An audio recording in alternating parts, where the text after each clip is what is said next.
The defending champions have started with a 3-0 victory over newly promoted Coventry City. Mikel Arteta, as you can see, has joined us. Congratulations, Mikel. The guys have been full of praise, talking about the slickness of your passing, the swagger with which you played. What did you like about it? Yeah, it was a lot to like on that performance right from the beginning. I think we were really dominant. We really flow with the ball. We connected with each other in a really impressive way. We scored two brilliant goals. Probably we should have scored the third one before half-time as well. And after half-time, we scored the goal with Martin, a bit lucky. And then after that, obviously, we have to manage the game. But overall, I think the overall performance was very positive and a lot of big individual performances as well, I think. So at half-time, what do you say at half-time? We need to go for the third goal. Yes. And we know that this is the Premier League and the 2-0 doesn't give you any comfort or confidence to close the game. So that's what we wanted to do, and I think we've done it. Yeah. And credit to the team. Mikel, it feels like the first time I was talking to Martin Ødegaard, that combination of Saka, Ben White and Ødegaard on that side, it's a brilliant combination and it really works well together. They played together quite a bit 2 years ago and then obviously last season. Do you see that as well, that they're the best three on that side from a point of view of familiarity? I know you've got great players, but they're so good together. When you talk about connections and chemistry, those three got that. Obviously, they played so many minutes together in the past. Last year, we didn't really use them because of different situations. Today, not only that, but even on the left side, you start to see different dynamics with Christos and Ricky. I was very impressed. Mikel, I want to ask you about your fullbacks and how much sort of license you give them to go forward and you know, pop up in different positions. I mean, Ben White's got an assist tonight, but Calafiori as well. But especially Calafiori, you know, you think of, he got to goal last weekend, he set up a goal tonight. Can you give us a little bit of insight in where they're allowed to go, where they're allowed to roam? So often they find themselves between the lines. Yeah. Well, in relation to the opponent's behavior, in relation to how the opponents behave, they need to do certain things to try to cause them problems. Not to be easy to detect, not to be easy to mark, and to occupy spaces that can be really harmful for the opponent. And they are brilliant. They have this intuition, they have those qualities, they are able to occupy different spaces. They are a big threat in the opponent's box as well, so we need to use them. Mikel, how do you want to see your team actually evolve on the pitch? Day by day. It will be in relation to the opponent as well, depending on the opponent's propositions. We will have different ideas and things that we want to do, but improve in every phase. Today there were some very good moments. There were moments in the second half after the third goal that I wasn't too happy about it. The timing, the compactness of the team at times. So yeah, we need to keep improving. You've obviously brought in Esri Konsa today to add to Bruno Guimaraes and significance on this particular question because they're two players who are 28 years old. Mm-hmm. A lot of other clubs will shy away from spending money on that age player. Mm-hmm. Why do you see that as an opportunity? Because we look at the squad as a whole, and in a defensive line we have a really young defensive line. In midfield we have a different profile, but as well we have two players with Max, or three, with Max, Ethan and Miles as well, that we already have the next generation there ready for them. And there are players that are 28, not 38, and when they are at their prime, especially on the hearts of the team, I think they're going to give us so much in the next few years as well. You're going to have an amazing squad when this is all done. Mm-hmm. we hear still rumours and reports of maybe another addition to the forward line. Don't know if you can say anything about anybody there. You know. How are you going to keep everybody happy? Winning. I think winning helps always, and making sure that they earn the right to play on the pitch, which is the best way to do it. And last season we have an incredible experience because everybody accepted the role on the day, and then I think we scored the most goals from the finishes than any other team. So these are the things. If it's a collective purpose, we know to play for competition every 3 days, otherwise we're not going to do it. So otherwise they will complain if they play 55 games and every 3 days. So try to keep them happy, but that's a collective effort, not only mine. We look forward to seeing you manage it all. Mikel, thank you so much. Good start. Thank you, man. 3-0 victory, and they are up and running. It's going to be some battle, isn't it, getting in the Arsenal team this season? Well, that's what's got to happen. If they're doing what he's saying he wants to do, he wants to build legacy, he wants a dynasty, then you've got to bring the players. You've got to bring as many as you can. You've got to make them fight for it. Because that's how you become champions. That's You're how so you win. smug tonight, Ian. It's not smug. It's not smug. This is what he said. This is what he was saying after the Champions League final, what he wants. And that's why we're trying to go for certain players that can change the DNA of the club where he wants to Do you know what go. Ian said back end of last season? He was looking forward to doing some games this season when it wasn't so tense. Exactly. It's amazing, Dave. Yeah. Actually, we've looked at Mikel Arteta for the last few years with an element of doubt. Can he get over the line? Can he win the title? Is he going to be able to get past Pep Guardiola or Jurgen Klopp or whoever else, Arne Slot, obviously, in the last couple of years? Now I think that he must feel so different. He's got that title under his belt in terms of the surety of where he's going. Obviously, I'm sure he's always been confident, but when he's won that title, I think he becomes a very dangerous animal in this Premier League, because obviously all the other managers are quite young, and he's gone from being, I think I said before the game, from being the apprentice to the master, and you can just see it in him. I don't think he'll have a problem. He's creating a real problem for himself in the sense of, actually, Sir Alex Ferguson used to say the hardest thing was leaving those players out every single week, and he's going to have to do the same. He has got, I said to him off camera, what a squad he has built here, and if he puts another forward into that, I mean, I don't see. You didn't have the bottle to name the forward, did you? Now did you? I wanted to hedge my bet. No one did. Forward.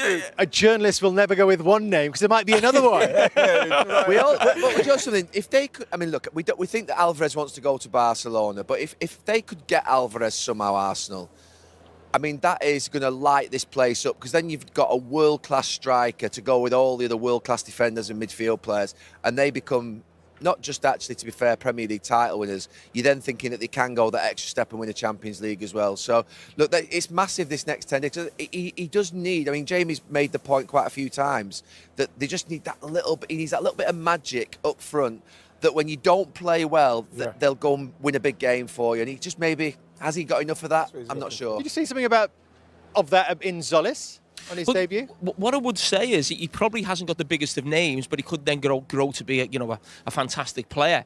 And if Vinicius Junior had come and he put in that performance, they were saying, wow, maybe is this superstar to take you to another level. But what he does look, and I think Peter mentioned it in commentary, is an upgrade on Trossard and Martinelli. It's one game. It's a game, but he's certainly looked the part early on, and to go straight into the team straight away as well as bodes well for him. But it's a tougher proposition to come. But I always think left wingers being the one where I think there's a real drop off. From I like, man. Look, maybe I like Trossard last season. I actually like Martinelli. What's happened to him? Because Martinelli is still a hell of a wide player in my opinion. You know, with Martinelli, just looking at Zolis there, and I think for his debut, and he's had a very good pre-season, and again, he's got a very good goal-scoring record in Brugge when he was playing goal-scoring and assists. But respect to Martinelli and the way Martinelli's been treated at the moment, it really makes me feel uncomfortable, because he always gives 100%. I'm not saying that he's the greatest. He's really come up with some big moments for Arsenal, some big games, and scores some very important goals. And the way he's been treated at the end here, I know they might want him out, and there's a lot of people might say, yeah, maybe it's time for him to move on, but there's ways of doing that, and it should suit him as well, how he wants to leave. Sorry, by being treated, you talk about not being involved in the squad tonight. Not being spoken to, doesn't know what's going on. We know this, do we? I don't know this. Yes, I do know this. Yeah, I know this, and it's again not being involved with the Community Shield squad, not being involved tonight. He doesn't know what's happening. I think he's got a year left. And again, if you bring in someone like, if you bring Vinny in, if you bring that kind of level in, Martinelli can say to himself, well, okay, they brought him in and they brought Zolis, so I might be third. But if you bring in Zolis in and he's looking at Zolis, then you're looking at Madueke on the other, you're thinking to yourself, I think I can still have it with these two. I still think I've got something to offer here. So for him to be nowhere near it just makes me feel a bit sad for him. But don't they have to sell somebody? Sometimes maybe even force someone out.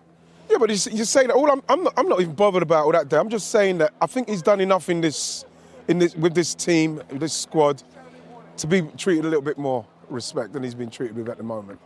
That's the challenge, though, isn't it? Keeping a team happy when you've got so Probably many, that's the next step for Mikel.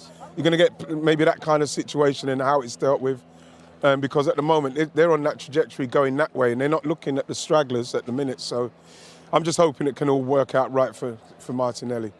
Mind is different, my teammates are different, so now it's the best moment. I enjoy really the football. I'm improving every day. I'm learning from the best, and I'm playing for the best teams, and so everything makes it easier for me as well to adapt and to perform.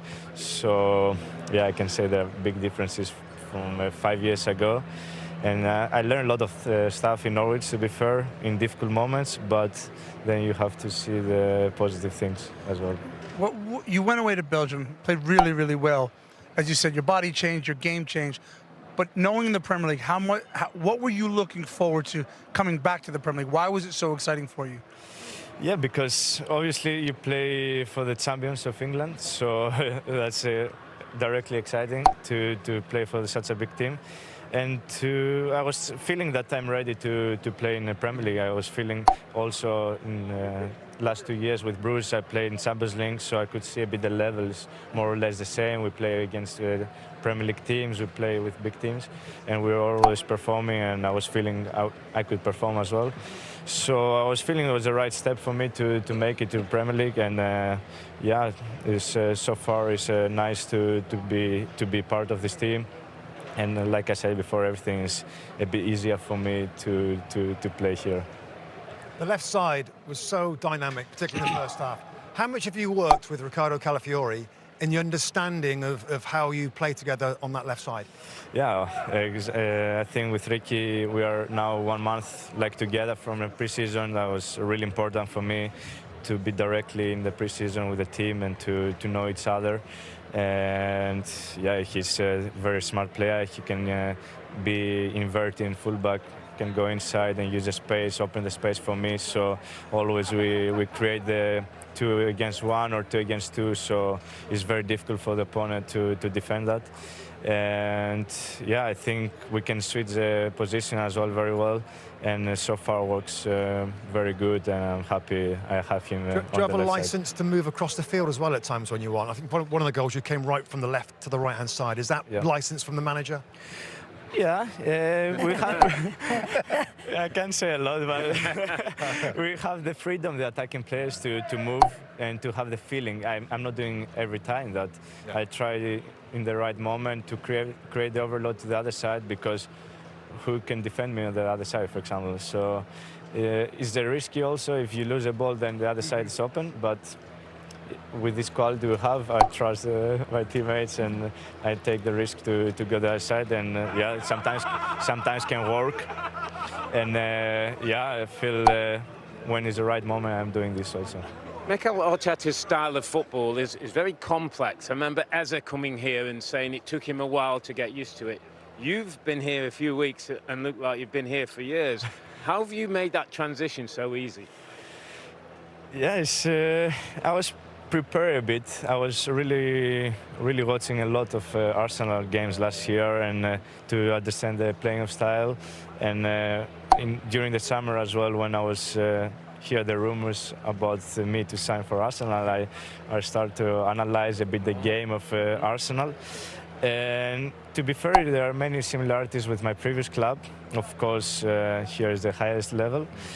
And more or less, I didn't change a lot of stuff from my game style from last year. Similar. Yeah, it's a bit similar. And of course, yeah, we have the best players here. So, like I said, it's a bit easier to adapt. Christos, we loved watching you tonight. 60,000 Arsenal fans did as well. I'm sure you had a wonderful evening. Thank you so much for joining us, giving us your time. We wish you luck for the rest of the season. We'll see you. Thank you. I'll take that from you. Thank you so much, Christos. Thank you. Appreciate it so much. Asking the guys who might challenge at the top of the table, but they are spending and they are continuing to spend. And Roberto De Zerbi is saying the spending is not going to stop anytime soon. At what point do we start talking about them as, if not title contenders, but top 4 contenders? Or are they already? They've got a chance. I mean, the players that they're signing, they're going to obviously, it looks like they're going to sign Savino and Marmoush, who are good forwards. Are they real top level? Not sure, but certainly better than what Tottenham have already got. And they're going for it. What's happened? Tottenham have had the handcuffs on in respect to the transfer market, it would feel, for many years, and this is a complete shift of strategy. And yeah, it's a long time coming. I'm sure Tottenham fans would have said it should have happened a long time ago. They're standing there looking at a beautiful stadium. They want to see the money on the pitch, and I think that we're starting to see it now. We're so surprised to see the Tonali signing, the Fernandes signing, and now we're talking about the Savinho's going there, maybe Marmoush. If I'm a Tottenham player, I'd be quite happy with those 4. If those 4 come in, I'd be quite happy, because they've realised They can't finish like they've done the last 2 seasons. They've put the money on the table and said, listen, we can't be having that. So I think De Zerbi, if he gets those players, I think that Tottenham, with those 4, could maybe cause a little bit of problems. Top 4? Well, they won't be 17th. Let's just say that for a start, because that's what they need. You can't get Tonali and Fernandes in the midfield and not have people up front to pass to. Where do they have to finish with that kind of spend, do you think? I still think we do. I mean, you're saying top 4. I think it's normally top 5 at the moment, isn't it, in terms of Champions League football? So could they get top 5? What's happened the last few years with teams getting into Europe is the big teams, namely Tottenham and Manchester United a couple of years back, they've sort of fell away. Chelsea last season, but they're not even in the European position. So that's why we've got different teams in Europe, maybe not the most fashionable of teams. I think Tottenham would need one of the other bigger sides or established sides to have a poor season. Now, there's normally one that does. I can't think who it would be this season, but I think they would need that to be. You think Liverpool, do you? People are getting very carried away with Man United. People put them second and third. Honestly. Well, Man United's back 4, right, is the same back 4 they had 5 years ago. Telling you. I knew you were going to start. Honestly. Are you a little bit worried about Liverpool this season? A little bit. A little bit worried. We finished 5th last season. Can't be any worse than last season. No, but do you think that what I'm saying to you is, do you think that Liverpool are going to improve upon that this season? Their performances will improve. They won't lose as many games as they did last season. I don't believe that. And hopefully, Isak, if he's fit, he is one of the top strikers in the league, isn't he? But they've still got to get reinforcements in the window and get wingers in with pace, which I think they will do. And while you were commentating, it looks like Carlos Baleba, the fee is now agreed. That is the report this evening, £70 million. Wow. Manchester United. Wow. So would you be concerned about Manchester United? Still? No, but do you think Manchester United? I think Manchester United currently are probably in a better place than Liverpool. Would you agree? Right now, no. I think Liverpool's best 11 is still better than Manchester United's best 11 right now, and I think Liverpool will play. I do. I'm not saying it. I'm not lying. I think they are. There's less belief in a couple of years ago, though, isn't there? We win in the league. We'll get their Monday Night Football predictions when Fulham play Chelsea, and Gary's actually the defending champion. That'll happen at 10:30 after the game. What about Chelsea? Where do they come in this story then? I was watching them on Monday. Well, everyone's saying with Chelsea, obviously they're not in Europe. I think that they've got good players. You know, especially I think up front they could cause problems. Midfield, same thing. I think the goalkeeper is something, I don't want to diss him too much, but I think that if there's anything I'd say, it probably is the goalkeeper. I think Lacroix is a good signing alongside Colwill. You know, the midfield's good. And then I think up front with João Pedro, I quite like João Pedro. I think he's a very, very good player. Welbeck. Yes. Danny Welbeck, good experience. Jordan.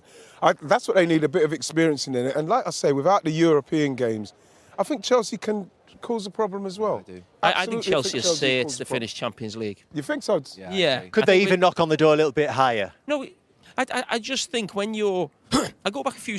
Manchester United were a perfect example last season. Went from 15th or 16th in the league to 3rd. Years ago now, when Liverpool almost won the league under Brendan Rodgers, I don't think they had European football that season.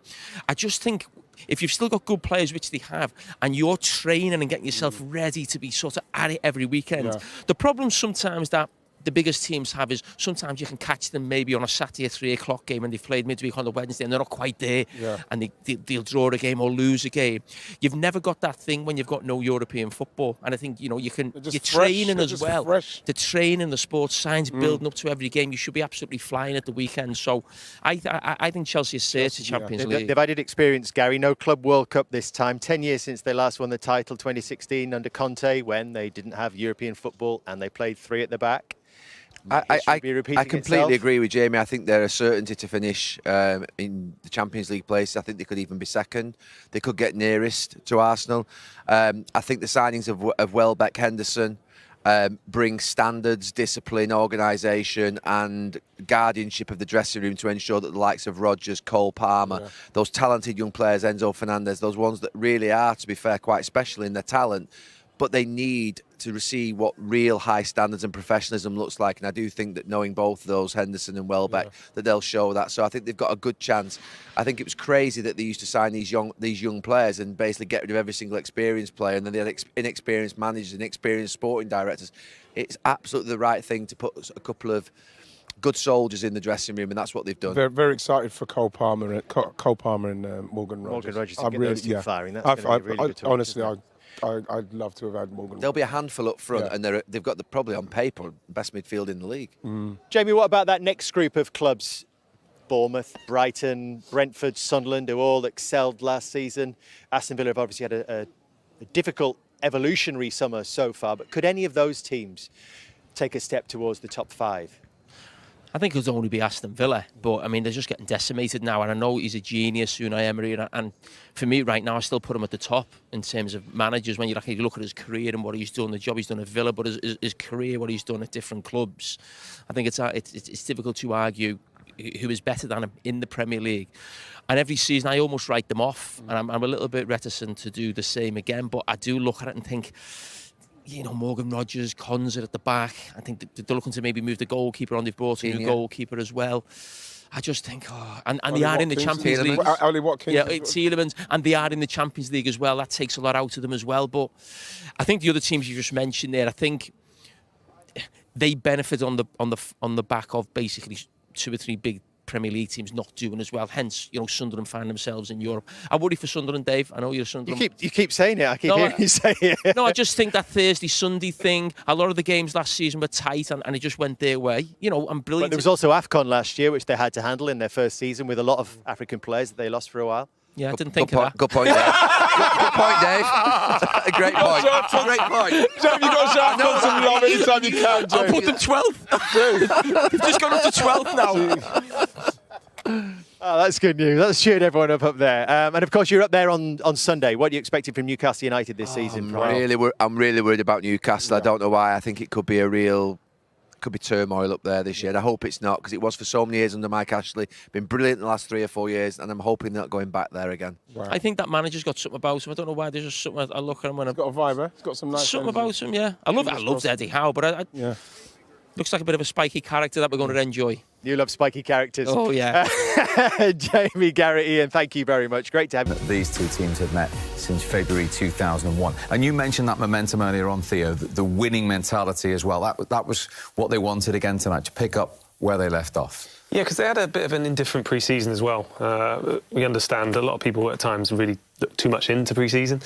It's not about that, it's all about the fitness levels. And yeah, they did die off, but you're going to expect them the first few games. And I think it's just, like I said before, getting those habits and creating that winning mentality is so important for this team, because as well, as soon as you start these habits, it's hard for these teams. You saw Coventry as well. They didn't know what to do at times, and there are 2 big gaps, 2 big spaces as well. And Arsenal, when they play with that handbrake off, I wanted to see a little bit more, but look, be a bit more patient. I need to be. I think you had enough. I know you did. However, I just felt, I feel like Arsenal, there's so more gears to go into, and that's great. And as well, even when the substitutions come on, that's when their chances are to come. I'll show Mikel, don't forget about me. I felt like some of them maybe could have done a little bit more coming on, maybe, but look, it's the first game of the season, you've got to give them the benefit of the doubt. But it's just a reminder of the guys that aren't starting. It's a big, deep squad. If you want to be in that starting lineup, it's the standards that Mikel will be looking at. I told you, didn't I, Eze having that shot at the end. I'm not sure if he'd be happy with that. I know it's such a small thing, but these are the little details that he will look into each individual player if he's going to be with them throughout the season. And that's just a sign to see. And they're the ones who came on, because you were saying, well, surely this is a game for Max Downham. Yeah. I was saying, well, surely Victor Gyökeres is going to come on against this old club, and neither appeared. I know, incredible. So many great players on the bench, they're all household names. But the one player that you think, don't you, like, come on, give him a bit of experience. What's the point in bringing a Marino on? I mean, he's played in a World Cup. He's not had much rest over this. Bring Max Downman on, give him more experience, more confidence. This could be his year. Could be a breakthrough year for him. So I was expecting to see him, but not this time. But, yeah, Arsenal have got an embarrassment of riches. And that was typical Arsenal. They're so efficient. When you look at the strengths of that team and you look at other teams that have been champions, you can't see the wheels coming off Arsenal. You can see them maybe dipping slightly and only getting 83 points instead of 85, but they're so structured. They're so good defensively. They've got such a good goalkeeper. They don't give anything away. It's very hard to see them not posting a really solid figure this year. I mean, and by solid, I'm thinking, late 80s, maybe even 90. And that'll take some catching. I think, the years when Manchester City got 100 and Liverpool 99, I can't see anyone that good at the moment, but I can't see Arsenal slipping. They're just a machine, a well-oiled machine. And when you look at Timber and Saliba and Konza's watching on from tonight, and you've got a £75 million man, Bruno Guimaraes, to come back in as well. None of those even involved tonight. No, I think tonight, me personally, I've seen a Premier League side playing against a Championship side that are going to have to find their feet quickly. I know they're playing the best in the business, but mistakes and positional play and allowing Odegaard and Rice to have all that time in the middle of the park to play passes, you can't do it, not in this league. You've really got to get on it quickly, because you can't feel your way into the Premier League. Before you know it, you're bottom of the league, you're 6 points adrift. You've got to get to speed quickly. You really have. And as you said at half-time, you can't make mistakes. And it was an individual error after 15 minutes, really, that got punished, wasn't it? Yeah, and there wasn't anything horrific about, you know, it's one mistake. Even the second goal, there wasn't that much wrong with it. But, you know, I think there's an easy ball there back to his centre-half. I mean, Arsenal punish you, and that's what Frank Lampard and the players will be thinking, wow, we could make 2 or 3 mistakes in the Championship and you don't get punished. All of a sudden, I knew here, he makes one mistake. I think he can just turn out on it to his left foot, roll it back to his centre-half, and all of a sudden it's fine. But the pinpoint accuracy of Calafiori's ball there, and this touch as well, the way he turns in an instant, lovely ball, lifts his head up, lovely ball straight away, great pace on it. And then Havertz, that is not an easy finish. He makes it look easy. A player sliding in front of you can put you off, but he almost smothers the ball and keeps it down and into that far corner. Lovely finish from a classy player. You know, he's not going to be so prolific, is he? I mean, I can't imagine Havertz scoring 25 league goals, but he brings so much more to the team. His hold-up play, his intelligence, his touch, bringing other players into play.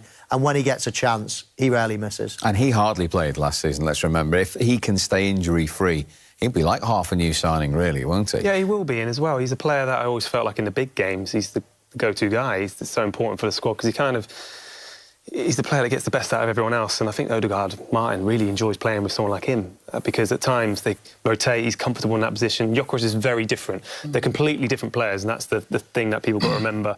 Gyökeres will offer you something different. Havertz, he gets the best out of certain players, like the bounce players, Bukayo Saka at times. And at times, as wingers, you know, you don't have to think about it. You know where your player's going to be. And because he can operate all those front line, he's quite happy wherever he goes on the field. So I think he's an excellent footballer, beautiful to watch as well. So elegant.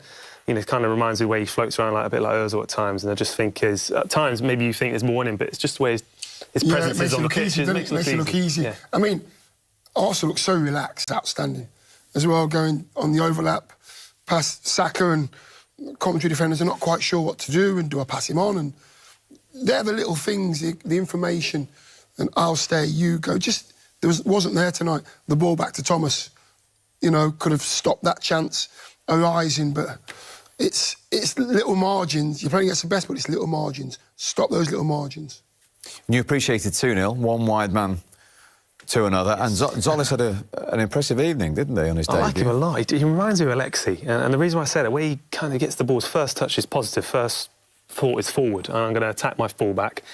And as a fullback, you hate that. Alexi always would just give the fullbacks a headache, and even when the number 17 just reminds you of him. I know he moved on to number 7 when Thomas Ricci moved on. However, there's something about the way he moves with the ball. He glides on the field, and they want to keep on giving it to him as well. And I think you can just see the confidence was growing, and he's very comfortable. He's got a bit more pace about him than Trossard does as well. So he's a bit of a hybrid between Trossard and Alexi, but very impressed. I know we said it's against Coventry. However, still, I think he'll get fitter and he'll get better, and the players will get to know his game a lot more.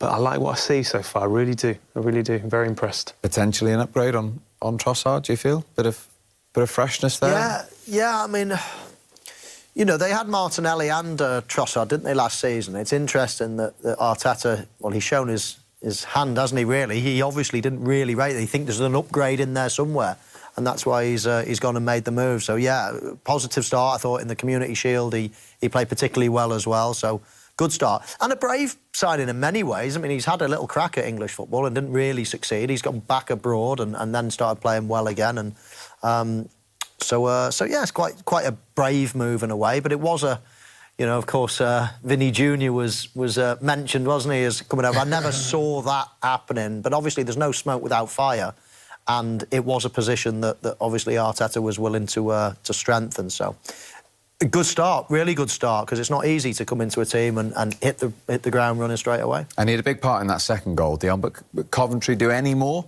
with this second? Well, I think they'll always look at it and they'll always say, yeah, we could have done more, I could have done this.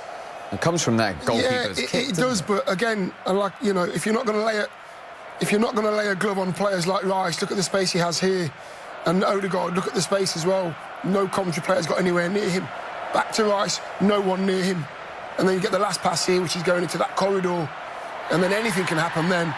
But there's no physical contact, there's no pushing, there's no pulling of shirts or making a tackle, nothing at all. And if you're letting Rice and Odegaard play through the middle of the pitch, they are so good that they'll make something happen. It's tough for the keeper, that, really. Do you know what? It's one of those as well. It's like they gave him too much respect to Arsenal as well, and too much ball watching as well. You can see the amount of players that don't want to engage, like you say, and have that contact. But great ball from Solis. It's one of those, he put a ball into the area, but it just shows his technical ability. He can go left and right, which is going to cause defenders problems. Bukayo Saka, it's one of those, if you're going to stay out on the wide, that's where you get your goals. You get 6, 7, 8 of those goals this season. So Bukayo is pleased to see him on the score sheet. The wingers love them ones. They love it, don't they? It means so much. Those tap-ins. You can just see the connect. Oh, I love those tap-ins. Yeah. No, but sometimes I wasn't there enough. That was the only issue. But look, it's great to see Bukayo smiling as well, because I think that's the side when he goes down, when you see him go down injured, you're like, oh, it's going to be a big miss. But a fit Bukayo Saka and a fit Martin Odegaard, this just is a team that just excites me every day. Yeah, really the skipper had his issues last season, had an excellent World Cup after his injuries, and he made it 3-0 just 4 minutes into the second half after Frank's half-time team talk for Coventry. Yeah. It sounds strange, but if it was a better finish, this would have been one of the challenges for goal of the month straight away in the first game, wouldn't it? Because the move was absolutely fantastic. The overlap from White, the timing of the pass, staying onside.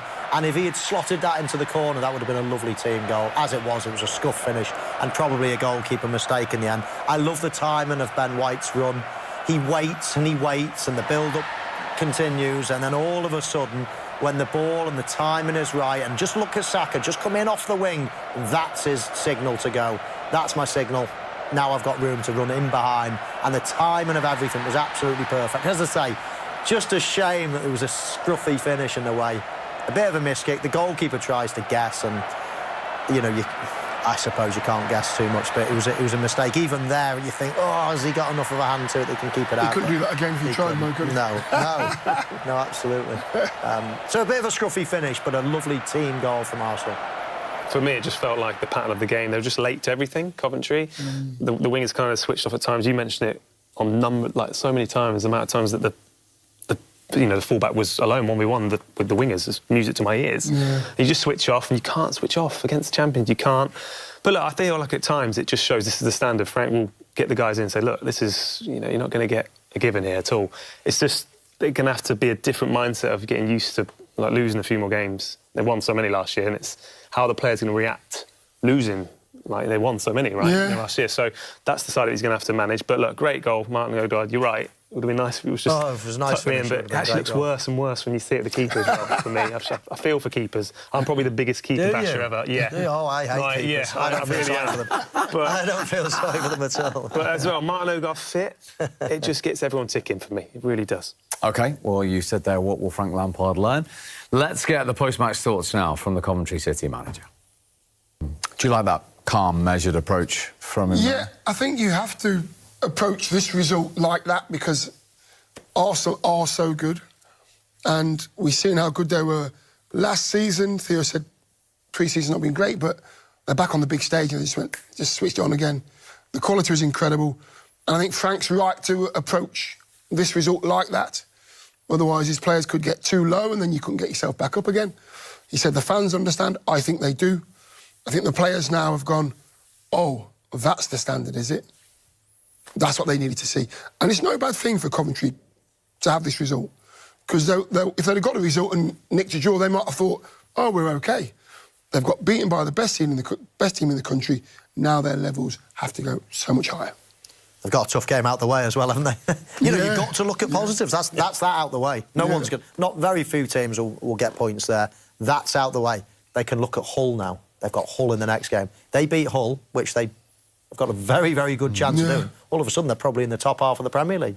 You know, and it's an exceptional start to the league season for them. So you've got to look at the positives. I mean, the worst thing you can do is lose your confidence like that in the Premier League, especially when you've built all that, you know, momentum for a season. All of a sudden, just getting one defeat against the champions, it can't ruin your confidence. So Frank Lampard, absolutely right to react like that. I remember working with Big Sam, and he had all the fixtures, like the next 5-6 fixtures, and he would say 3 points here, none there, one, none at times. And as players, we all looked at each other thinking, it's strange. So I wonder in this sense, like I say, it was a free hit for the guys. I'm not saying Frank does it this way, however, it was just to kind of... It made the players think, well, we're not expecting anything from this game. Let's just go out there and play with a bit of freedom. It looked like they were a bit nervous in the end, but it did get better, and I expect them to get better throughout the season. I really do, because Frank expects that. But, yeah, like I say, they can't be judged from Arsenal tonight. They're just exceptional, and they're, like they say, well-drilled. And, yeah, they were... but there's more in them. That's the scary thing as well. So I think he'd be probably pleased with the 3-0 defeat, actually, in the end, I think. And there's a couple of nice signs in the end, but... They managed to get hold of the ball. I think that was the one thing. They felt like at times they were too eager to get too many bodies forward. But look, I think they learnt, you know, at certain games when you play the big teams, just respect them a bit more. We sit back and try and keep the ball when you can. But at times, you know, Ellis Sims was holding the ball and did some good things. But look, you can't judge them against Arsenal. They're the best in the country. They are, and here is the man who was lifting the trophy 89 days ago and back on the score sheet tonight, the skipper, Martin Ødegaard. Just wonder how much the joyous experience of playing for your country in the World Cup has brought this Martin Ødegaard this season. Yeah, no, I think it's a combination of many things. I think last season was really tough for me with injuries and could never really find my rhythm. So I think, you know, first winning the league here at Arsenal, then having a good World Cup, feeling good with my body, feeling fit, and then a good break as well. So I think all those things makes me... put me in a good place right now, and I feel good. So it's really nice to feel that way. Your goal celebration tonight did make me laugh, I have to say. The way you sort of, did it go in? It went in.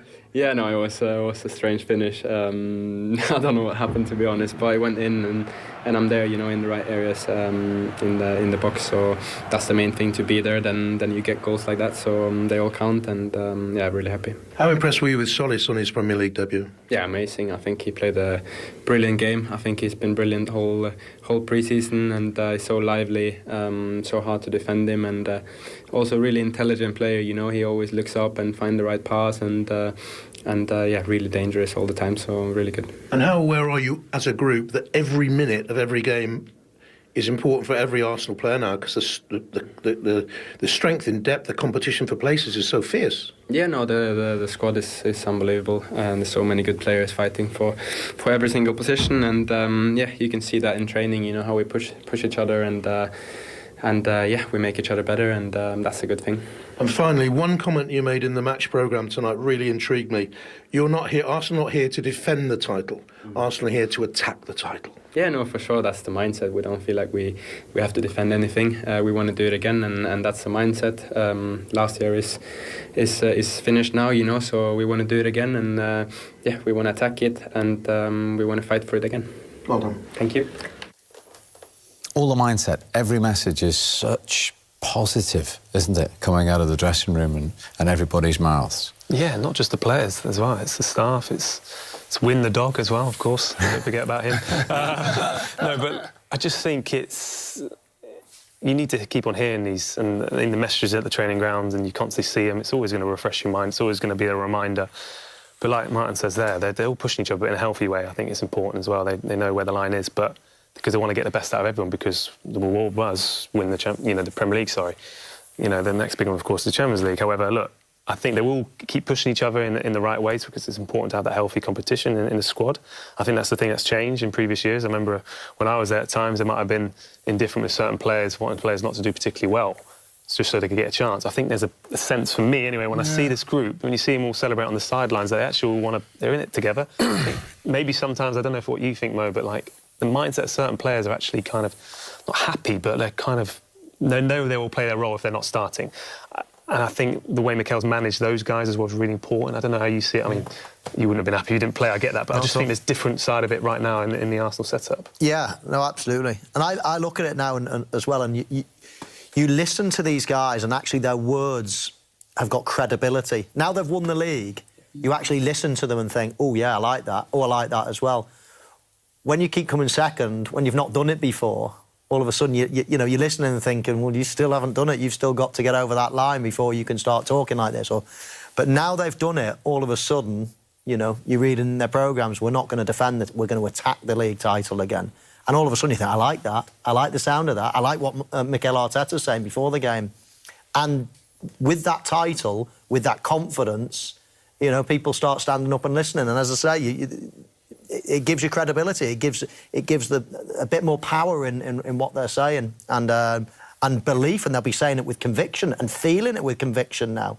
Now they're not, as I say, runners-up all the time. Now they're the champions and everyone's trying to beat them. And they won tonight at a canter. I mean, if they had really wanted to turn the screw, they could have. And that was a nice thing for Arsenal, a nice thing for Arsenal fans, as it was virtually a training session tonight. I think the standards, that's what I took from that. Standards are so high. And when you have such a squad and you're playing against each other on the training ground, you know, you're playing against the best players in the Premier League because they're in your squad. So your standard of training is so high, when you get onto the pitch, you're not playing against that same standard because they're all in your squad. So they just walk onto the pitch with confidence that they're not playing against players as good as what they have in their dressing room. So they make it look so easy. It's not, but they make it look easy. OK, let's go back to the Emirates, where we have a very special guest waiting to join us with Will and Martin. We are with Mr. Christos Solis. Christos, what a Premier League debut in an Arsenal shirt that was for you. Martin Keown was so impressed. He said, we've got to talk to Christos after the game. How was that for you in front of a packed Emirates tonight? Yeah, I was really, really happy to have my debut here with a great win, great performance from everybody. From the first minute, we saw that we're here to win and to dominate. And I really enjoyed it.